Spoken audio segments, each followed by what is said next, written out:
अब मैं आपको कुछ ऐसी तस्वीरें दिखाऊंगा जो आपके रोंगटे खड़े कर देंगी। पहले इसकी बैकग्राउंड समझ लीजिए। कोरोना की तीसरी लहर खत्म होने को है।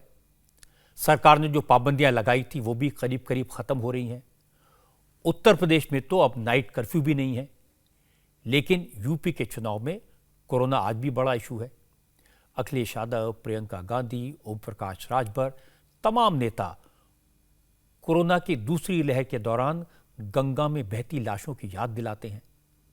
प्रयागराज में गंगा के किनारे दफन लाशों का जिक्र करते हैं। उन तस्वीरों की याद दिलाते हैं जो पिछले साल मई में पूरी दुनिया में वायरल हुई थी।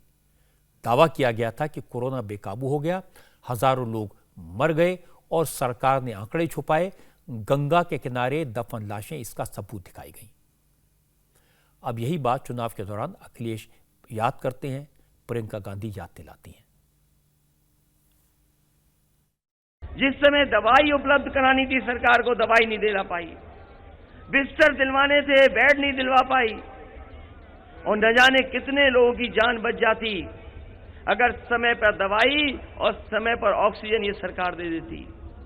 बहुत से लोगों की जान चली गई, कोई गिनती बताने को तैयार नहीं है सरकार। आपने वो तस्वीरें देखी हैं जहां पर परिवार के लोग दर बदर भटक रहे थे और अपने परिवार के लिए मदद के लिए भाग रहे थे। वो मां गंगा को भी बहते देखा जहां पे हजारों लाशें बह रही थीं। कोई मदद सरकार ने नहीं की। सबको अनाज छोड़ने का काम अगर किसी ने किया तो भारतीय जनता पार्टी की ने किया।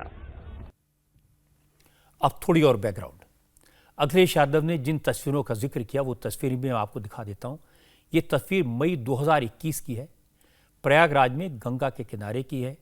बात सही है, जहां तक नजर जाती है वहां तक गंगा के रेत में दफन लाशें दिखाई देती हैं। तस्वीरें परेशान करने वाली थी। इन तस्वीरों को विदेशी अखबारों ने भारत में कोरोना से हुई दुर्दशा के सबूत के तौर पर दिखाया। उस वक्त बीबीसी ने लिखा, India's holiest river Solan with bodies. New York post ने लिखा, कोरोना से मरने वालों के शव गंगा नदी में तैर रहे हैं। न्यूयॉर्क टाइम्स की हेडलाइन भी ऐसी ही थी। वॉल स्ट्रीट जर्नल ने लिखा, 100 से ज्यादा डेड बॉडीज गंगा में मिली हैं। दावा यह था कि गंगा के किनारे इस तरह के हालात, ऐसा मंजर पहले कभी नहीं देखा गया। कोरोना से मरने वालों की संख्या छुपाने के लिए प्रशासन लाशों को गंगा में बहा रहा है, गंगा के किनारे दफना रहा है। उस समय इंडिया टीवी ने, उस समय मैंने आज की बात में यह कहा था कि यह सच नहीं है, लेकिन कम लोगों ने उसका भरोसा किया था। आज हमारे संवाददाता इलेक्शन कवरेज के कारण प्रयागराज में थे। मनीष भट्टाचार्य से मैंने उसी जगह जाने को कहा जहां पिछले साल लाशें दफन थी। कोरोना की दूसरी लहर को खत्म हुए 10 महीने का वक्त हो गया। अब वहां क्या हालात हैं, उसकी तस्वीरें मेरे पास आई।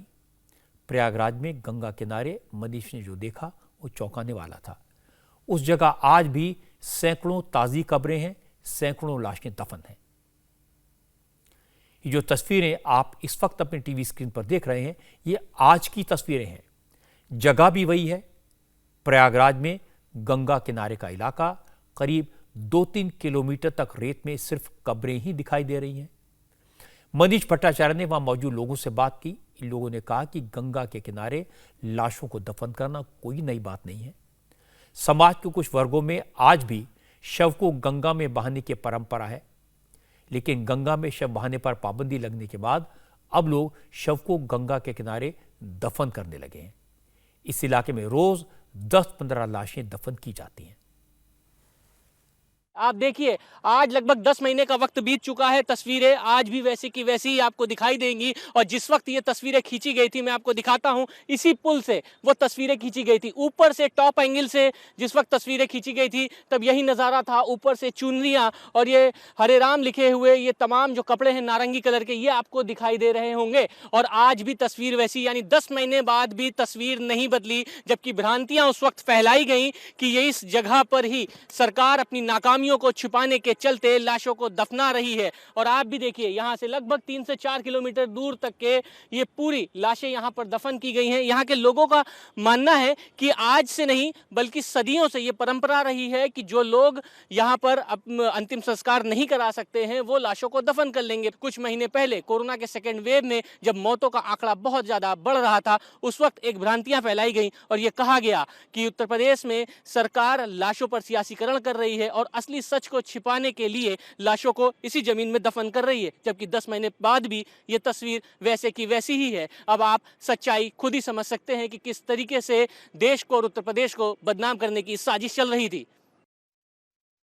ये साहब बहुत दिनों से चले जा रहे हैं। अच्छा। आज से नहीं, बहुत दिन से। हाँ। जब से गंगा माई में मुर्दा बहाना बंद हो गया, तब से यहाँ लाश जल रही है। जिसको जलाना है जलाइए, और जिसको गाड़ना हो गाड़िए। हमेशा ही ऐसी तस्वीर हाँ हाँ हाँ, हमेशा हमेशा। अच्छा, लेकिन आपको तो पता होगा इस तस्वीर को दिखा के कहा गया था कि कोरोना में मौत बहुत हुई थी तो छुपाने के लिए जमीन में यहाँ पे गाड़ी गई, जबकि यहाँ पे ऐसा नहीं होता है।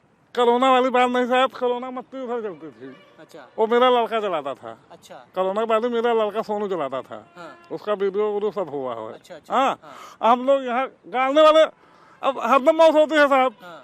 मौत तो हरदम होती है। हाँ। अब क्या कोरोना हो चाहे ऐसे समझ लें, हाँ। लेकिन कोरोना काल मत्ती आती थी, लेकिन ज्यादा आती थी, अच्छा। तो वो गाड़ देते थे। हाँ। अब तो सदियों पुरानी है गाड़ने वाले। अच्छा, दिन भर में अगर बात करें एक दिन में लगभग कितनी लाशें दफन हो जाती हैं? 10-12 मत्ती हो गई हर रोज। हर रोज एक मत्ती देखा तो फिर आए बात है। हाँ। अब वो लोग वहाँ गलवा खोदने जा रहे हैं। हाँ। अच्छा, दफनाते क्यों हैं यहाँ पे? अब पैसा कारण है, पैसा जल्दी अच्छा। जल्दी काम हो जाए, पैसा भी ज्यादा न लगे। आज की ये तस्वीरें सबूत हैं इस बात का कि ये परंपरा है। यहाँ ऐसा नज़ारा पहले भी दिखता था, आज भी दिखता है। इन लाशों का, इन ढेरों का कोरोना से कोई लेना देना नहीं है। मनीष भट्टाचार्य को आज कुछ ऐसे लोग मिले जो अपने परिजनों का अंतिम संस्कार करने आए थे। मनीष ने उनसे पूछा कि वो शव को दफनाते क्यों हैं, तो उनका कहना था ऐसी ही परंपरा है, आज से नहीं कई पीढ़ियों से लाशों को गंगा के किनारे दफनाया जा रहा है। हम लोग देहाती आदमी हैं, थोड़ा यहाँ के गंगा जी के दफनाने के लिए सुआ बांधते हैं। अच्छा। हाँ, जलाते नहीं? जलाते नहीं। अच्छा, तो यहाँ की परंपरा क्या कई सालों से है या? हाँ, बहुत दिन से है ना। हाँ। बाप लोग कर रहे हैं, पुरखा लोग कर रहे हैं। अच्छा। ऐसे हम लोग लाते हैं।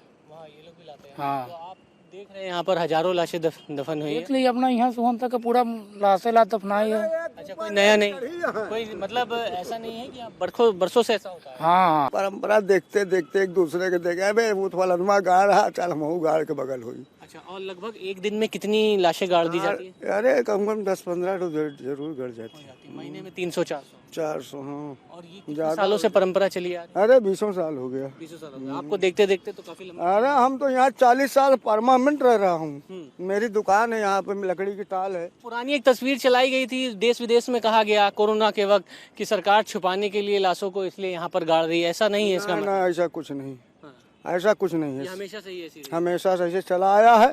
और सरकार बदनाम करे बोले चाहे जो करे ऐसे में। बाकी परंपरा ये है कि पहले सर्वप्रथम फूकंत हुकंत पहले जाता गंगा जी में, जब अथाह जल रहता था तो दफना देते थे लोग। अब अथाह जल तो है नहीं, देख रहे हैं जगह जगह सब जल अब दफना देते? अब दफना देते हैं। अब जब बढ़ती है गंगा जी तो सबको समेट देती। अब दो अलग अलग परिस्थितियों को समझिए। पिछले साल मई में यूपी में कोरोना के रोज 40,000 तक केसेस सामने आ रहे थे। जाहिर है बड़ी संख्या में लोगों की मौत भी हो रही थी। लेकिन पिछले 24 घंटे के दौरान यूपी में कोरोना के करीब 600 नए केसेस आए हैं और 7 लोगों की जान गई है। लेकिन प्रयागराज में आज भी गंगा के किनारे उतनी ही लाशें दफन हैं जितनी पिछले साल मई में दफन थी। लेकिन अब न न्यूयॉर्क टाइम्स कुछ लिख रहा है, न वॉशिंगटन पोस्ट का कैमरा प्रयागराज तक पहुंच रहा है, न वॉल स्ट्रीट जर्नल को प्रयागराज में लाशें दिखाई दे रही हैं। लेकिन उस वक्त जब विदेशी मीडिया ने इस तरह की तस्वीरें छापी, हमारे देश को बदनाम किया, तो हमारे देश के लोगों ने भी उन पर यकीन किया। असल में सवाल मानसिकता का है, सोच का है। हम आज भी ये मानते हैं कि न्यूयॉर्क टाइम्स ने कुछ लिखा तो सही होगा, वॉशिंगटन पोस्ट पे कुछ छपा तो सच होगा। लेकिन आज मैंने आपको सच दिखाया, इस बात के सबूत दिखाए कि विदेशी मीडिया ने बिना सबूत के, बिना जांच पड़ताल के आधा सच आधा झूठ लिख दिया। पिछले साल गंगा के किनारे दफन लाशों को कोरोना से हुई मौतें बता दिया, लेकिन आज इन लाशों को देखने कोई नहीं आया। अब न्यूयॉर्क टाइम्स और वॉशिंगटन पोस्ट ने इसकी बात नहीं की। असल में इन अखबारों की मानसिकता भारत को गरीब पिछड़ा देश दिखाने की है, क्योंकि वहां यही माल बिकता है। और मुश्किल है कि हम बिना सोचे समझे उसी विदेशी मीडिया पर भरोसा कर लेते हैं। इंडिया टीवी हर वक्त हर जगह डाउनलोड करने के लिए सर्च करें India TV news Google play store या ऐप स्टोर पर।